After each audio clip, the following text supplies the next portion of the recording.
স্বাধীনতা আমরা পেয়েছি কি? আজকের এই স্বাধীনতার ৭৮ বছর পরেও কেন নারীরা তাদের অস্তিত্ব টিকিয়ে রাখার জন্য লড়াইয়ে বেরোবে? কেন রাতের বেলাটা মেয়েদের জন্য সেফ হবে না?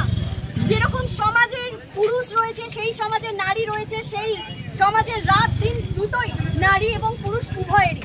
সেই সমাজে রাতের অন্ধকার মেয়েদের জন্য কেন সেফ হবে না? কেন মেয়েদের জন্য সেফটি প্রায়োরিটি আলাদা করে দিতে হয়? কেন একটা মেয়ে একা বাড়ি ফিরতে পারে না? কেন সে একা রাতে ঘুমোতে পারবে না?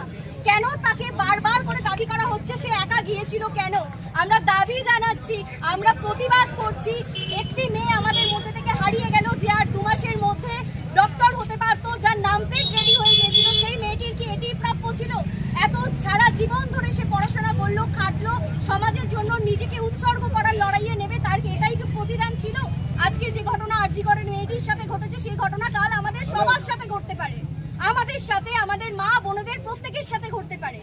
এই নোংরা জঘন্য অত্যাচারের ধিক্কার জানাচ্ছি এবং সেই প্রতিবাদেই আজকে আমাদের এই মিছিল। আমরা আজকে বেরিয়েছি। এই রাত আমাদের প্রত্যেকটা নারীর, তাই আজকে রাতের দখলও প্রত্যেকটা নারীর।